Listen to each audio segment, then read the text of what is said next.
पहचाना मुझे? Please have a seat. Thank you sir, thank you.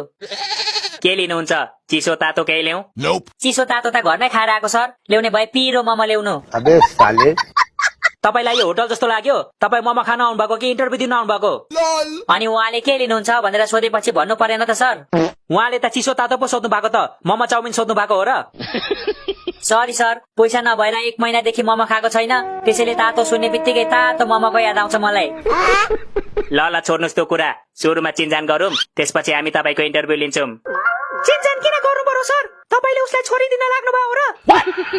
कुरो इन्टरभ्यू स्टार्ट गर्नु न।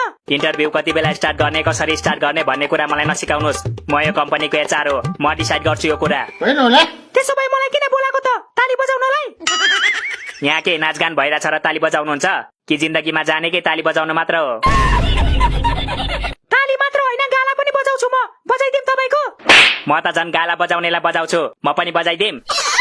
एक्सक्युज मी सर, म बाहिर गएर वेट गर्छु ल, तपाईहरुको झगडा सकेपछि बोलाउनु मलाई। बाहिर जानु पर्दैन, यहीँ बस्नुहोस्, अब तपाईको इन्टरभ्यू सुरु हुन्छ। कतिखेर हुन्छ सर? सुरु हुन्छ भनेकै 10 मिनेट भइसक्यो त। तपाईलाई के को हतार छ? इन्टरभ्यू राम्रो होस् भन्ने चाहनुहुन्न तपाईँ? चाहन्छु नि सर, त्यही भएर त साथीको परफ्युम लगाएर आएको छु नि। साथीको किन? तपाईको आफ्नो परफ्युम छैन? परफ्युम किन्नलाई पैसा नै छैन सर, 10 रुपियाँ थियो, त्यो पनि फाटेको गोजीबाट कहाँ झर्यो, त्यही भएर त इन्टरभ्यू दिन आएको नि म। वो अलग ही लेवल का बन्दा था। चिन्ता नगर्नुहोस्, यदि तपाईँ योग्य हुनुहुन्छ भने तपाईँले यो जब अवश्य पाउनुहुनेछ।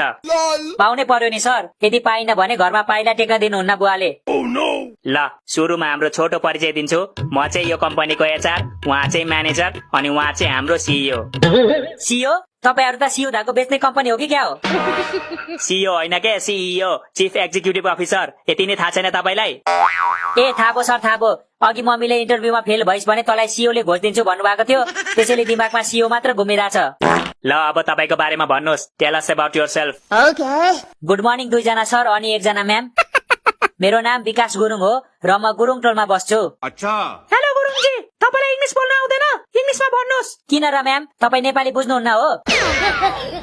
नेपाली नबुझ्ने भए तपाईसँग नेपालीमा बोलिरहे हुन्थे। अनि किन इंग्लिशमा बोल्नुहोस् भन्नुभएको त म्याम? किनकि हाम्रो कम्पनीमा काम गर्नको लागि इंग्लिश आउन जरुरी छ। Are you comedy me? ल अब इंग्लिशमा आफ्नो इन्ट्रोडक्सन दिनुहोस्। Okay, no problem. Hello everyone, my name is Vikas Gurung and I live in Gurung tol. Gurung toll is very nice toll and people of that toll is also very nice. क्या पक रहे हो मादरचोद? That is why I like my toll so much. विकास जी, हामीले तपाईको interview लिएको हो के? तपाईको टोलको होइन, आफ्नो बारेमा चाहिँ भन्नुहोस् न। भने त सर मेरो नाम विकास गुरुङ हो भनेर, अरु के भन्नु र सर? अरे यार, तपाईको नाम मात्र भनेर हुन्छ? तपाईको क्वालिफिकेसन भन्नुहोस्, तपाईको हबिज भन्नुहोस्, तपाईको अचिभमेन्टहरु भन्नुहोस् न। मेरो क्वालिफिकेसन मेरो सिभीमै लेखेको छ त सर। सिभीमा भएको कुरालाई भनेर मेरो मुख किन दुखाउनु? मेरो अचिभमेन्टको कुरा गर्नुहुन्छ भने म नर्सरी, एलकेजी, युकेजी मा फर्स्ट आएको थिएँ, त्यसपछि क्लास बढ्दै गयो, मेरो रोल नम्बर पनि बढ्दै गयो। अरु के भन्नु भएको थियो? ए हबी, मेरो दुईटा हबी छ सर। पहिलो हबी भनेको टिकटक र इन्स्टाग्रामको कमेन्ट पढ्ने।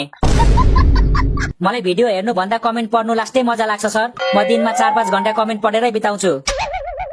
अर्को भन्नुहोस्। अर्को के सर? तपाईको हबी के? हबी दुईटा हबी छ भन्नुभएको होइन? ए हजुर हजुर, मेरो अर्को हबी भनेको चाहिँ एआई लाई गर्लफ्रेन्ड बनाएर एआई सँग दिनभरि बोल्दै बस्ने हो सर। च्याट जीपीटी, जेमिनाई, क्लड सबलाई गर्लफ्रेन्ड बनाइसके मैले। तपाईँ साँच्चीकै जबको लागि आउनु भएको हो कि हामीलाई प्र्याङ्क गर्न आउनु भएको विकास जी? जबको लागि आएको नि सर, प्र्याङ्क गर्नलाई म एलिस राई हो र? बात त सही है। ल त्यसो भए भन्नुहोस्, तपाईँ यो जब किन गर्न चाहनुहुन्छ? किनकि मलाई बिजनेस गर्न आउँदैन नि त सर। 1 वर्ष अगाडि साथीसँग मिलेर अनलाइन बिजनेस गरेको, सालेले मलाई नै ठगेर भाग्यो। अनि तपाईँ हाम्रो कम्पनीमा चाहिँ किन जब गर्न चाहनुहुन्छ नि? किनकि अरू कम्पनीमा मैले जब गर्न पाइन नि त सर। भनेपछि तपाईँ सबै कम्पनीबाट रिजेक्ट भएपछि यहाँ आउनु भएको? रिजेक्ट त भन्न मिल्दैन म्याम, फोन गर्छु भनेका थिए तर 3 महिनादेखि फोन नै आएको छैन। बिचराहरूको फोन नै बिग्रियो होला। फोन बिग्रेको होइन, तिनीहरूले तपाईलाई रिजेक्ट चाहिँ गरेको। अच्छा, गरे गरोस्, तिनीहरूलाई त घाटा भयो नि। म जस्तो सुती काम गर्ने मान्छे कहाँ पाउँछ तिनीहरूले? तपाईँ त अल्छी हुनुहुन्छ कि क्या हो? सुती काम गर्ने मान्छेलाई त हामी लिदिनौँ है। त्यस्तो होइन के सर, सुती काम गर्छु मतलब म सुतेको बेला पनि कामकै बारेमा सोचेर हुन्छु भनेको के? केरो बाउले भन्थ्यौ। कुरा चाहिँ राम्रो घुमाउनु हुँदो रहेछ। यस्तो चलाक मान्छेको जरुरी छ हाम्रो कम्पनीमा। यस यस यस, मेरो सिलेक्सन भयो। अब बाहिर निस्केर 2 प्लेट मोमो खान्छु म। ओ गुरुङजी होसमा आउनुहोस् होसमा। कसले भने तपाईँको सिलेक्सन भयो भनेर?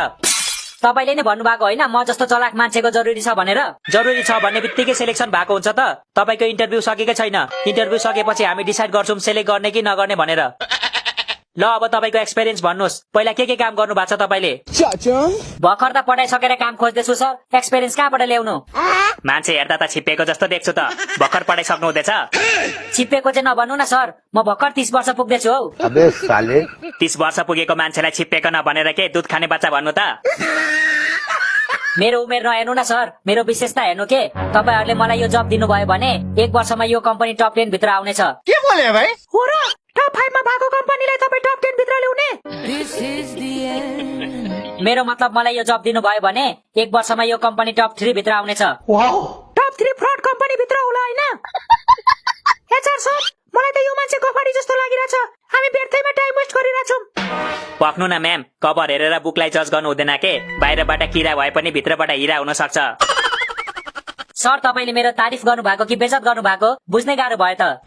इन्टरभ्यूमा पास हुनु भयो भने तारिफ गरेको सम्झिनुहोस्, फेल हुनु भयो भने बेइज्जत गरेको सम्झिनुहोस्।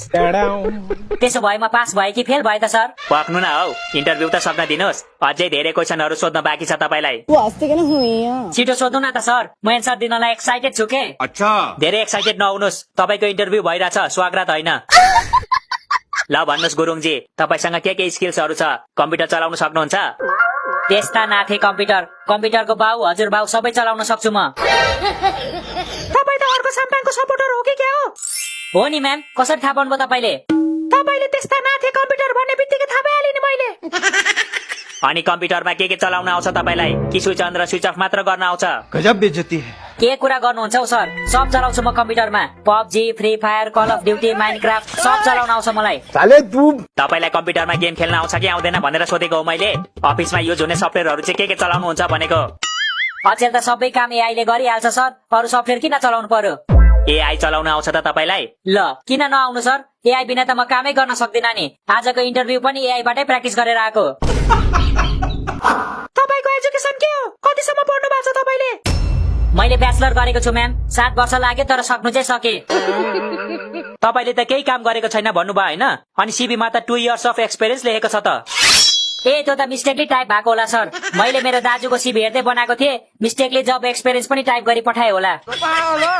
जब पाउनको लागि स्ट्रङ सीबी हुनुपर्छ भन्ने थाहा छैन तपाईलाई? यस्तो सानो सानो गल्ती गरेर जब पाइन्छ? अच्छा तपाईहरुले चाहिँ जे पाए त्यही सामान बेचेर यत्रो ठुलो कम्पनी चलाउन मिल्ने, अनि मैले चाहिँ सीबीमा सानो गल्ती नि गर्न नहुने? के चाहिँ पाए त्यही सामान बेच्यौं हामीले। हाम्रो प्रोडक्टहरु सबभन्दा ओरिजिनल र जेन्युन हुन्छ, बुझ्नुभयो नि? हो, लास्टै जेन्युन हुन्छ। त्यही भएर त साबुनको खोलमा सेम्पू भेटिँदो रहेछ। तपाई जुन कम्पनीमा जब इन्टरभ्यू दिनु हुँदैछ त्यही कम्पनीलाई नराम्रो भन्नुहुन्छ? तपाईलाई कसरी जब दिनु हामीले? कसले जब दिनु भनेको छ त म्याम? तपाईहरुको जब तपाईहरुले राख्नुस्, मलाई स्यालेरी दिए पुग्छ। म त यस्तो मान्छेलाई काममा राख्दिन है। तपाईहरु के गर्ने डिस्कस गर्नु। हेर्नुस् गुरुङजी, हामीलाई यस्तो मान्छे चाहिएको छ जो अनेस्ट होस्, हामीसँग कुरा नलुकाओस्। काम गर्न आउँदैन भने हामी काम सिकाउँछौ। 4-5 महिना स्यालेरी दिएरै हामी काम सिकाउँछौ, तर अनेस्ट र लगनशील हुनुपर्छ। त्यसो भए त तपाईहरु लक्की हुनुहुँदो रहेछ। म जस्तो अनेस्ट मान्छे कोही छैन यो संसारमा। Are you comedy me? म यति अनेस्ट छु कि यदि मैले बाटोमा पैसा भेटे भने यो पैसा कसको हो भनेर फेसबुकमा पोस्ट हालिदिन्छु। धेरै राम्रो गुरुङजी, तर यति साह्रो अनेस्ट पनि चाहिएको होइन हामीलाई। हामीलाई चाहिएको छ मेहनती, झुट नबोल्ने अनि धैर्यता भएको व्यक्ति। धैर्यताको त म सिम्बोल नै हो नि सर। मेरो टोलमा सबले मलाई धैर्यता किङ भनेर बोलाउँछ। म यति धेरै धैर्य छु कि युट्युबमा आउने सबै एडहरुलाई स्किप नगरी हेर्छु। यो त केही होइन सर, ममा यति धेरै धैर्य छ कि अरू मान्छेहरू मर्निङ वाक जाँदा कुकुर लगेर जान्छन्, म चाहिँ कछुवा लगेर जान्छु। अनि तपाईको एम्बिसन चाहिँ के छ नि? अबको 5 वर्ष पछाडि आफूलाई कहाँ देख्नुहुन्छ र के गर्दै गरेको देख्नुहुन्छ? म त आफूलाई गुरुङ टोलमै देख्छु सर, अनि 3-4 जना छोराछोरीको चाक धुँदै गरेको देख्छु सर। मैले त्यो भनेको होइन के गुरुङजी, तपाईको लङ टर्म भिजन चाहिँ के छ भनेको? भविष्यमा आफूलाई कसरी स्थापित गर्न चाहनुहुन्छ? म कम्पनी हो र आफूलाई स्थापित गर्नु सर? म त मान्छे पो हो त, मान्छेलाई चाहिँ कसरी स्थापित गर्नु नि? तपाईले साँच्चीकै ब्याचलर सकेको हो नि? के डकुमेन्टहरु फेक हो? फेक होइन हौ म्याम, ओरिजिनल हो। तपाईको मेकअप भन्दा ओरिजिनल छ मेरो डकुमेन्टहरु।